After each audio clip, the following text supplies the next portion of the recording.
اب ہم آپ کے لیے جو ایک بہت اہم ٹاپک ہے وہ ڈسکس کرنے والے ہیں، تو آپ کی اٹینشن جو ہے کمپلیٹلی ریکوائرڈ ہے۔ بالکل ایسے ہی ہے ناظرین، مالک ارض و سماوات نے یعنی کہ اللہ تعالیٰ نے بعض چیزوں پر بعض کو فوقیت دی ہے، فضیلت دے رکھی ہے، جیسے انبیاء کرام پر سرور کائنات دو جہان صلی اللہ علیہ وآلہ وسلم، حضور صلی اللہ علیہ وآلہ وسلم کو فضیلت حاصل ہے۔ اور اسی طریقے سے جو دن ہیں، جو ایام ہیں، ان میں بھی کچھ دنوں کو کچھ دنوں پر فضیلت حاصل ہے، کچھ راتوں کو کچھ راتوں پہ، کچھ گھڑیوں کو کچھ گھڑیوں پر فضیلت حاصل ہے۔ اور احادیث نبویہ میں ہے کہ ان میں دعائیں جو ہیں وہ قبول ہوتی ہے۔ یہ جو اوقات میں نے ذکر کیا، جیسے کچھ روز ہو گئے، کچھ راتیں ہو گئیں، کچھ گھڑیاں ہو گئی، ان میں دعائیں جو ہیں فوری طور پر قبول ہوتی ہیں، اور اس پر تمام امت کا اجماع بھی ہے۔ لیلۃ القدر کی اگر بات کریں تو اس کو تمام راتوں پر فضیلت حاصل ہے، اور شب بارات باقی راتوں پر فوقیت رکھتی ہے، اور یہی ہمارا آج کا موضوع ہے۔ شب بارات بخشش اور مغفرت کی رات ہے۔ حضور صلی اللہ علیہ وآلہ وسلم اس رات کو جنت البقیع میں جاتے اور اپنے رفقگان کے لیے دعائے مغفرت بھی فرماتے تھے۔ اس رات کو یعنی کہ شب بارات میں ایک سال سے دوسرے سال تک کے تمام تر معاملات تقسیم ہوتے ہیں، اور اس رات کی جو فضیلت ہے اور بابرکت اعمال سے متعلق جاننے کے لیے اس وقت ہمارے ساتھ منیب کون موجود ہے؟ مولانا محمد منظور صاحب، انہیں خوش آمدید کہتے ہیں۔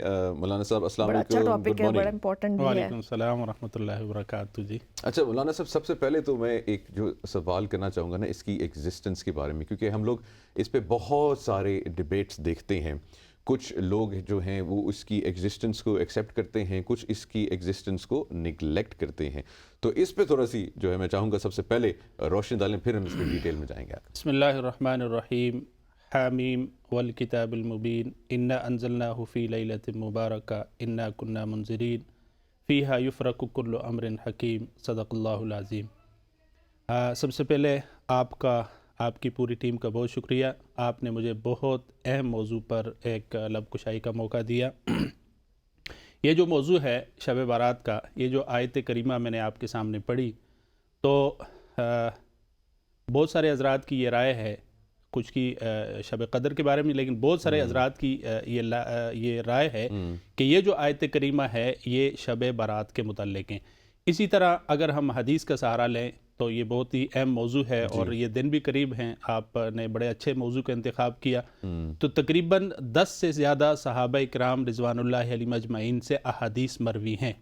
تو ویسے بھی علماء یا فقہاء یہ کہتے ہیں کہ اگر کسی بھی ایسے موضوع پر جس کے اندر عبادت کا وہ ہو، تو اس میں احادیث مروی ہوں تو ان احادیث کو لیا جاتا ہے۔ اسی طرح حضرت عائشہ رضی اللہ تعالیٰ عنہ کی مشہور حدیث ہے کہ ایک مرتبہ نبی کریم صلی اللہ علیہ وسلم جو ہے وہ اس رات کے اندر عبادت کے اندر مصروف تھے۔ وہ رات میرے ہاں تھی، تو آپ صلی اللہ علیہ وسلم کی عبادت، پھر آپ صلی اللہ علیہ وسلم کا سجدہ بڑا طویل ہو گیا، یعنی اتنا طویل ہوا کہ میں نے یہ خدشہ ظاہر کیا کہ کہیں آپ صلی اللہ علیہ وسلم دنیا سے رخصت تو نہیں ہو گیا۔ تو میں آپ کے پاس گئی، میں نے آپ کے انگوٹھا مبارک کو پکڑ کر ہلایا تو وہ ہل رہا تھا۔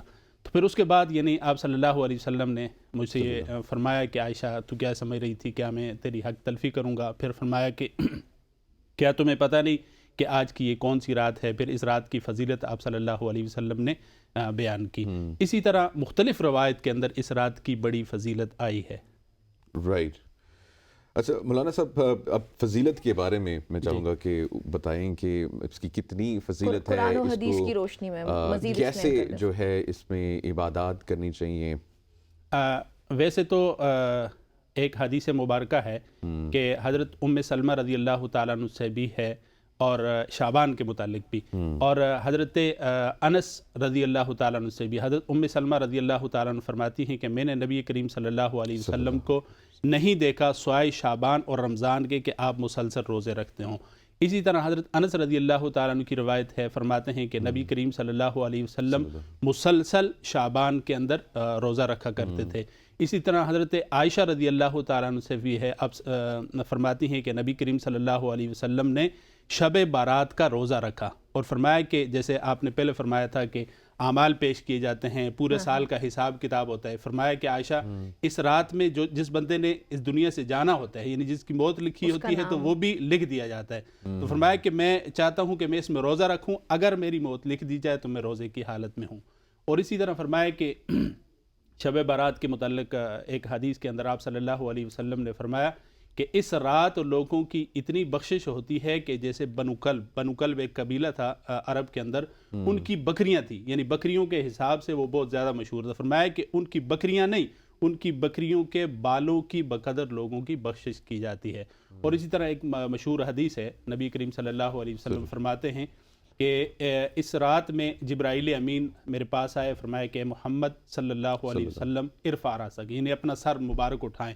تو آپ فرماتے ہیں کہ میں نے اپنا سر مبارک اٹھایا تو میں نے دیکھا کہ اس آسمان کے دروازے جو ہے وہ کھلے ہوئے تھے، اور رب کریم خود اس رات کے اندر جو ہے وہ آ کر متوجہ ہوتے ہیں. آگے پیچھے میں آپ پوری مخلوق اللہ کو پکارتی ہے، یا اللہ میری مدد کر. یا اس رات رب کائنات اپنی شان کے مطابق آسمان دنیا پر آتے ہیں اور پھر فرماتے ہیں کہ کیا ہے کوئی رزق مانگنے والا کہ میں اس کو رزق عطا کروں، کیا ہے کوئی حاجت مانگنے والا کہ میں اس کی حاجت کو پورا کروں، کیا ہے کوئی مشکل والا کہ مشکل کے اندر ہے، تکلیف کے اندر ہے، میں اس کی تکلیف مشکل آسان کروں. یعنی پوری رات رب کائنات، حدیث کے اندر آتے ہیں کہ صبح تک یہ صورتحال رہتی ہے. تو اس طرح بہت سارے فضائل احادیث مبارکہ کے اندر اس سے ہم لوگوں کو جو ہے وہ ملتے ہیں. اچھا، ایک اور چیز جو ہم دیکھتے ہیں کہ شب برات پر جو ہے قبرستان جایا جاتا ہے، تو ہمیں کیا شب برات پر ہمیں قبرستان جا کر اپنے بزرگوں کی مغفرت کی دعا کرنی چاہیے یا نہیں؟ جی، ایک حدیث مبارکہ ہے کہ خود آقا دو عالم، اچھا خواتین کا بھی اس پہ ذکر کیجیے گا پلیز. ایک حدیث مبارکہ کے اندر ہے کہ خود آقا دو عالم صلی اللہ علیہ وسلم قبرستان تشریف لے گئے. یعنی یہ اس کو ہم سنت تو نہیں کہہ سکتے، لیکن آپ کا ایک طریقہ کہہ سکتے ہیں کہ آپ اگر جائیں اپنے بزرگوں کے لیے دعا کریں. ویسے بھی قبرستان جانا کوئی ممنوع نہیں ہے، آپ جا سکتے ہیں، دعا کر سکتے ہیں، اپنے والدین کی قبروں پر جانا چاہیے. تو آپ صلی اللہ علیہ وسلم کا قبرستان جانا ثابت ہے. تو گویا کہ آپ صلی اللہ علیہ وسلم گئے ہیں. اگر ہم اس نیت سے، اس شوق سے جائیں کہ ہمارے پیارے آقا محمد رسول اللہ صلی اللہ علیہ وسلم گئے ہیں، ہم جائیں. خواتین کا جہاں تک ہے تو خواتین کا قبرستان خواتین جا سکتی ہیں، لیکن اس قبرستان کے اندر جائیں جہاں غیر محرموں کی قبریں نہ ہوں. اپنے والد کی قبر پر جائیں، اگر بھائی ہے، بیٹا ہے، شوہر ہے، ان کی قبر پر جا سکتے ہیں. اچھا، اگر کسی جگہ پہ اکیلے اور اگر مطلب بڑے قبرستان بھی ہوتے ہیں نا، تو پھر وہاں پہ جانا مطلب وہاں جیسے ایک حضرت عائشہ رضی اللہ تعالیٰ عنہ کے بارے میں آپ نے سنا ہوگا، مشہور حدیث ہے کہ حضرت عائشہ رضی اللہ تعالیٰ عنہ پہلے جب آقا دو عالم صلی اللہ علیہ وسلم تھے، سیدنا صدیق اکبر تھے، ایک طرف شوہر تھے ایک طرف خاوند تھے، تو جایا کرتی تھی. بعد میں جب سیدنا عمر فاروق رضی اللہ تعالیٰ عنہ وہاں مدفون ہوئے تو پھر آپ پردے میں جاتی تھیں. تو قبرستان پھر پردے کی صورت میں جائیں. ظاہر والد کی آج کل علیحدہ علیحدہ قبریں تو ہو نہیں سکتی، لیکن وہاں اگر جائیں تو کوشش کریں پردے کی صورت میں جائیں. اچھا مولانا صاحب، یہ بھی بتائیں کہ شب برات سے منسلک کیا جاتا ہے معافی مانگنا، اور وہ ہم دیکھتے ہیں کہ ایک وہ ٹرینڈ بھی بن گیا ہے، ہر بندہ ایک دوسرے سے جو ہے وہ معافی مانگ رہا ہوتا ہے. اس میں ایک یہ مجھے بتائیے گا کہ ایک تو ٹرینڈ فالو ہوتا ہے اور ایک واقعی نیتاً جو ہے نا انسان معافی جو ہے وہ طلب کر رہا ہوتا ہے، مانگ رہا ہوتا ہے. اس میں کتنا امپورٹنٹ ہے یہ دو فیکٹرز؟ ویسے ایک حدیث مبارکہ کا میں سہارا لوں. آپ صلی اللہ علیہ وسلم نے فرمایا کہ سل من قطعک واعف عن من ظلمک، کہ اس کے ساتھ صلہ رحمی کریں جو آپ کے ساتھ قطع رحمی کرے، آپ اسے معاف کریں جو آپ کے ساتھ زیادتی کرے. تو معافی تو ہر وقت ہونی چاہیے نا. ویسے تو ہمارا معمول یہ ہونی چاہیے، مجھے اور آپ کو پتہ نہیں ہے کہ ہماری زندگی کب تک ہے کب تک نہیں ہے. تو انسان کو، میں آپ کے ساتھ اگر کوئی زیادتی کر لیتا ہوں جانے انجانے میں، مجھے ہر وقت معافی مانگنی چاہیے. یعنی معافی کا تعلق اس رات کے ساتھ خاص نہیں ہے. ہاں، انسان کو ہر وقت ایک دوسرے کے ساتھ معافی مانگنی چاہیے.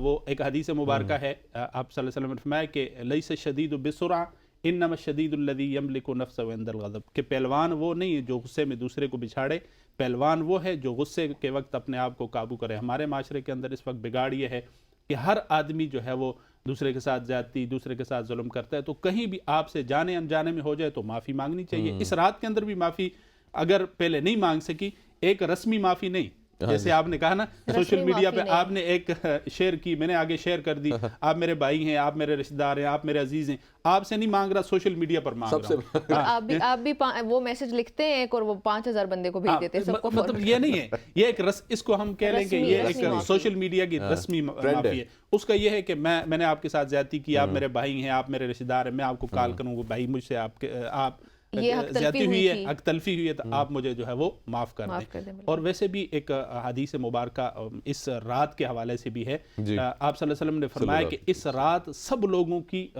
بخشش ہو جاتی ہے، یعنی جو بخشش مانگتے ہیں سوائے چند لوگوں کے. اس چند میں جو ہیں تو اس میں ہمیں اپنے آپ کو تلاش کرنا چاہیے کہ ہم کیا اس میں ہیں یا نہیں. اس میں فرمایا کہ سب سے پہلے جو ہے وہ مشرک کی بخشش نہیں ہوتی اس رات میں، جو شرک کرتا ہاں ہے. شرک کرتا ہے، کیونکہ شرک کے بارے میں اللہ نے فرمایا کہ ان الشرک لظلم عظیم.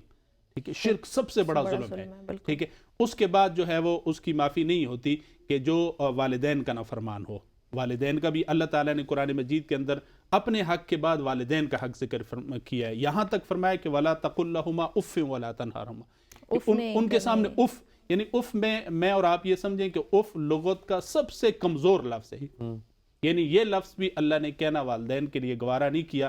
تو ہمارے معاشرے کے اندر یہ بھی سب سے بڑا بگاڑ ہے کہ ہم باہر سب کے ساتھ ہمارے اخلاق اچھے ہوتے ہیں، باہر سب کے ساتھ اچھا بول رہے ہوتے ہیں، لیکن والدین کی نافرمانی ہوتی ہے. دیکھیں واحد والدین کا نافرمان ایسا ہے کہ اس کی سزا دنیا اور آخرت میں ہے. آپ اپنی والدین کے ساتھ جیسا کریں گے آپ کی اولاد آپ کے ساتھ ایسا کرے گی. ہم چاہتے ہیں کہ ہم کامیاب ہونا چاہیں. دیکھیں آقا دو عالم صلی اللہ علیہ وسلم نے فرمایا کہ الجنت تحت اقدام الامہات، جنت کہاں ہے؟ ماں کے قدموں میں. کسی پیر ولی بزرگ کسی کے بارے میں نہیں کہا. ہم کیا کرتے ہیں؟ بزرگوں کے پاس جا رہے ہوتے ہیں، علماء کے پاس جاتے ہیں، جانا چاہیے، لیکن گھر میں ہماری جنت ہے، گھر میں ہماری ماں ہے، ہم ان کے ساتھ زیادتی کر رہے ہوتے ہیں. تو اس لیے فرمایا کہ جو والدین کا نافرمان ہوگا اس کی بھی بخشش نہیں. تو اور یہ والدین کی نافرمانی آپ یہ تمام لوگ سن رہے ہیں گناہ کبیرہ میں سے. اللہ اکبر. الکبائر الاشراک باللہ وعقوق الوالدین حدیث کے اندر ہے، یہ کبیرہ گناہوں میں سے. اور اسی طرح فرمایا کہ شراب پینے والا اس کی بھی بخشش نہیں ہوتی، چغل خوری کرنے والا اس کی بھی بخشش نہیں ہوتی، اور کسی کو ناحق قتل کرنے والا اس کی بھی بخشش نہیں ہوتی. اور اس میں ایک جو پوائنٹ میں مین پوائنٹ آپ کو بتا رہا تھا، اس میں ایک یہ قطع تعلقی والا بھی ہے. دیکھیں ایک واضح حدیث ہے آپ صلی اللہ علیہ وسلم کی کہ لا يدخل الجنۃ قاطع. قاطع کہتے ہیں توڑنے والا، رشتوں کو توڑنے والا جنت میں نہیں جائے گا. تو اس رات کے اندر بھی اگر ہم چاہیں کہ ہماری بخشش ہو تو ہمیں ان تمام گناہوں کو چھوڑنا پڑے گا، ان تمام چیزوں کو چھوڑنا پڑے گا. شرک کو چھوڑنا پڑے گا، والدین کی نافرمانی کو چھوڑنا پڑے گا. شراب پینے والا جو ہے وہ نہیں جاتا، یہ بھی کبیرہ گناہوں میں ہے. پھر اس کے علاوہ چغل خور ہو گیا، کسی کا قتل کرنے والا، اور اس کے علاوہ قطع تعلقی کرنے والا. یہ 6 لوگ جو ہیں جی ناظرین جن کی بخشش نہیں ہوتی ہے. تو جیسے مولانا صاحب نے بھی کہا ہے کہ ہمیں یہی چاہیے کہ ہم کوشش کریں کہ یہ تمام تر گناہ ہم سے سرزد نہ ہوں خدا نخواستہ. بالکل. اچھا مولانا صاحب میں وہ بات جو ہے نا آپ کی کیری کرنا چاہوں گا. آپ نے بڑی ایک خوبصورت بات کی کہ پیروں کے پاس جا رہے ہوتے ہیں یا ڈیفرنٹ لوگوں کے پاس جا رہے ہوتے ہیں، قبروں پہ جا کے کہہ رہے ہوتے ہیں سب کچھ. اور لیکن جو آپ کے گھر آپ کی جنت ہے، جو آپ کے والدین ہیں، ان کی عزت نہیں کرتے. ابھی میں صرف یہ جاننا چاہتا ہوں کہ یہ آج کل پورا ایک کلچر بن گیا ہے، ایسا کیوں ہے؟ اچھا ایک حدیث اور میں کوٹ کر لوں. آقا دو عالم صلی اللہ علیہ وسلم نے، یہ تو ماں کے متعلق تھی نا، تو ہم ہر جگہ کہتے ہیں ماں کی دعا، بے شک ماں کی دعا بھی. ایک جگہ آپ صلی اللہ علیہ وسلم نے فرمایا کہ رضا الرب فی رضا الوالد وسخط الرب فی سخط الوالد، کہ اللہ کی رضا والد کی رضامندگی میں، اللہ کی ناراضگی والد کی ناراضگی. یعنی آپ یہ چاہتے ہیں کہ آپ سے آپ کا رب راضی ہو، تو آپ نے کس کو راضی کرنا ہے؟ والدین کو. ہاں دیکھیں وَقَضَىٰ رَبُّكَ أَلَّا تَعْبُدُوا إِلَّا إِيَّاهُ، قرآن مجید کی جتنی آیتیں ہیں سب سے پہلے اللہ نے اپنا حق ذکر کیا، اپنے حق کے ساتھ ہی والدین کا حق ذکر کیا. ٹھیک ہے، اس لیے کہ دنیا میں آپ پر سب سے زیادہ احسانات رب کائنات کے ہیں، اس کے بعد والدین کے ہیں. تو اس لیے ہماری نوجوان نسل جتنی بھی آپ کے اس سے سن رہی ہے، تو یہ راتیں ہیں، نوجوان اس راتوں میں کوشش کرتے ہیں. ویسے ہر رات ایک ایسی رات ہے جسے وہ کہتے ہیں نا ہر شب قدر است اگرچہ قدردانی، یعنی ہر رات قیمتی ہے، لیکن اللہ نے بعض راتوں کو بعض پر، بعض ایام کو بعض پر، بعض مہینوں کو بعض پر، بعض نبیوں کو بعض پر، بعض کتابوں کو بعض پر فضیلت دی ہے. تو ویسے تو ہم ہر رات، لیکن نوجوان اس رات میں عموماً آپ دیکھتے ہیں مسجد جوان آتے ہیں. تو میرے جتنے نوجوان بھائی بھی آپ کے اس پیج کے، آپ کے اس پروگرام کے اس سے سن رہے ہیں، ان سے یہ گزارش ہے کہ اپنے والدین کی قدر کریں. اللہ آپ کو دنیا اور آخرت میں کامیاب کرے گا، اور اس کے بعد جو ہے وہ ان سے دعائیں لیں، آپ دنیا میں بھی کامیاب ہوں گے انشاءاللہ. مولانا محمد منظور صاحب بہت بہت شکریہ.